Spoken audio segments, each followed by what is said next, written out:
Önümüzde bir yerel seçim var. Bunun hakkında ne düşünüyorsunuz? Vallahi yerel seçimleri bir defa mevcut hükümetin tersi oy kullanacağız, gitmeli. Yani isterse ne olursa olsun. Ha buna en yakın yani siz insanların demokrat olması için ille de Kürt olması gerekmiyor. Yani demin Kürt Partisi diye bir şey değil. Türkiye'nin partisidir. Demokrat partidir. Yasaldır. Herkes gönlünden kopanı yapacak. Ama demokratlar için en yakın oysa onu yapacak. Ya ben Kürt değilim ama yakın buluyorum. Peki mevcut yönetimden memnun musunuz? Mevcut belediye yönetimi öyle bir şey yok ki. Kim yönetiyor ili? Kim yönetiyor ili bilmiyoruz ki. Kim yönetiyor şimdi? Neyinden memnun olacağız? Bu yerelde halkın muhatabı kimdir? Halkın seçtiği biri var mı? Yok. Ya muhatabın yok ki. Kime ne diyeceksin? Var, kabul et şikayetin var. Kime ne diyeceksin? Yani adam sistemini kendine göre kurmuş zaten. Mevcut. İşleyişi de belli. Yani ne şekil işleri. Ekonomiden bahsetsen ekonomi 4,5 büyümeden bahsediyor. Ülke büyüyorsa ekonomisi çok düzgünse kime yansıyor? Halka bir şey yansıyan yok. Halkın faydalandığı bir şey yok. Yeni gelecek yönetimden beklentiniz ne ya da nasıl olmalı? Yerel mi? Evet, yerel. Ya yerelin eline bir şey geçmeyecek. Yerel beklentimiz ne? Şimdi zaten adam tehdit ediyor. Bizden değilseniz hizmet yok diyor. Gelecek işte orada devletin katkısı olacak. Dünya Bankası ya da bu belediye ayrılan paydan bir şey varsa yani karınca kaderince yönetilebildiği kadar yönetecek. Yani yoksa devletin zaten diyor ki bana oy vermiyorsanız size hizmet yok. Biz birlikte çalışacağız. Oylarınızı bize vereceğiz. Bizi onaylayacaksınız ki biz size hizmet yapalım. Ona muhalif olan güç nerede? Burada. Buranın yani kendine yakın burada nasıl olsa kaybediyor. Buradaki oylarını işte diğer tarafta ona karşı olan yerlere taşıyor, kendi oyunu çoğaltıyor. Yani sistem bu. Ona göre niye taşıyor? Mahalleleri niye bölüyor? İlçelerde bazı mahallelere ayırıyor, oy çıkmayan yerleri. Niye bölüyor yani? Amacı o değil mi? Bölecek, karşı karşıya getirecek. Aynı havayı teneffüs ediyoruz, aynı yerde yaşıyoruz. Seçimlerde gel sen Kürtsün, sen Alevisin, sen Sunisin. Diğer zaman normalde biz kardeşiz. Hep beraberiz. DEM Parti. Peki neden DEM Parti? Ülkenin halini görüyorsunuz. Ekonomik kriz, hayat zorlukları. Bizim yıllardır da kendi partimiz olduğu için DEM Parti. Peki burada yani yerel seçimler o 2019'da HDP almıştı ve Evet, kayyum evet. atandı. Bununla ilgili ne düşünüyorsunuz? Biz oyumuzu kullanacağız, partimiz kazansın. Kayyum atıyorlarsa da atasınlar, hiç umurumuzda değil. Peki kayyum sürecinde nasıl yönetildi sizce bu şehir? Yani geziyorsanız şehri görüyorsunuz zaten. Söylemeye hiç gerek yok. Kars'ta yollar yok. Adamlar direk yapmışlar. Direklere lamba takmışlar. Toz topraktan geçilmiyor. Arabalar gezmiyor. Ama direklerde lambalar var. Dışarıdan Kars güzel bir şehir diye gözüküyor.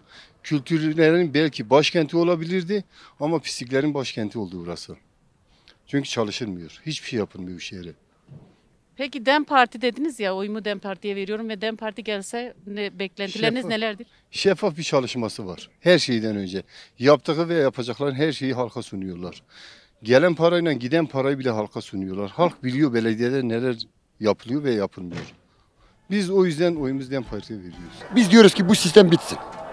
Daha uygun, daha adaletli, daha dürüst, daha seviyeli bir şeyler olsun.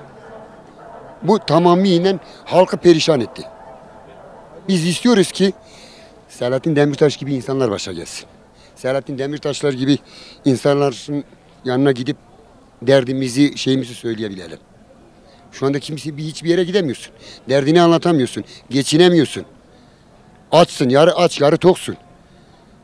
Size hangi parti daha çok güven veriyor? DEM Partisi.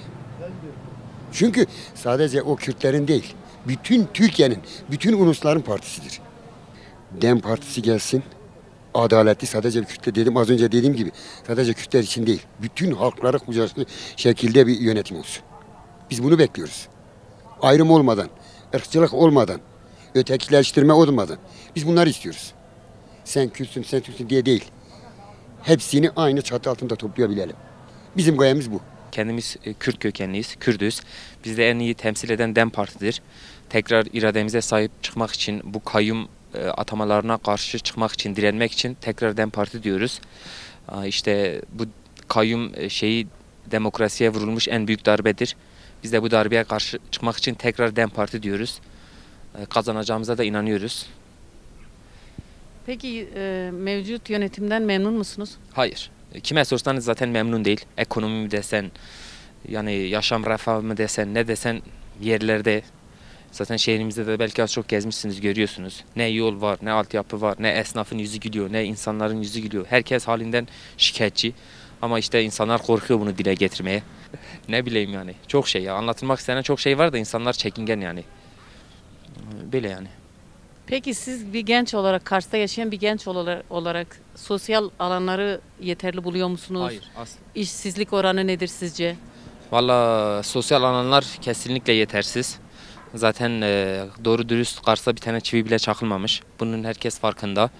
İşsizlik oranı da çok yüksek. Kars'ta en yüksek maaş veren şeyler de asgari ücret. O da sabah 8'de başlıyorsun, akşam 10-11'e kadar.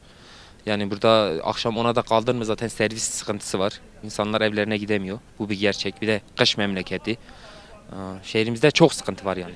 Bunu DEM Parti ile halledeceğiz inşallah. Onların gelmesiyle birlikte zamanla her şeyin yoluna gireceğine inanıyoruz. Onların vaatlerini okuduk, dinledik.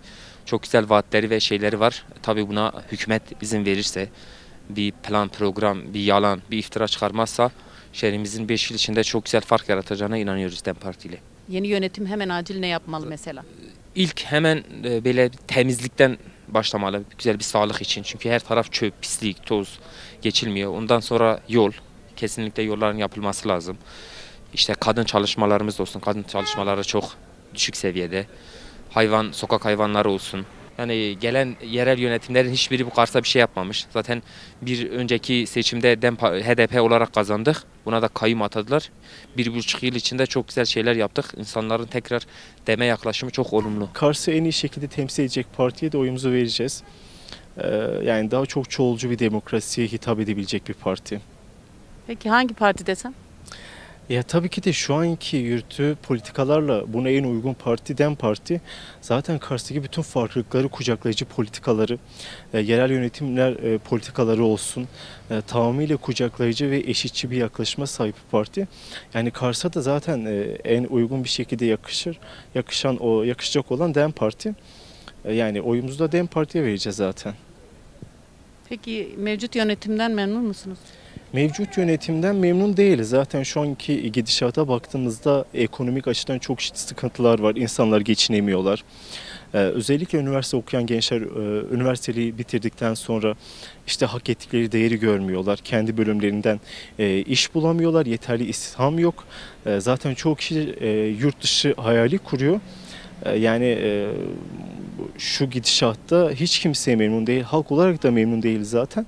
Gençlik olarak da memnun değiliz zaten. Bunun da değişmesini istiyoruz.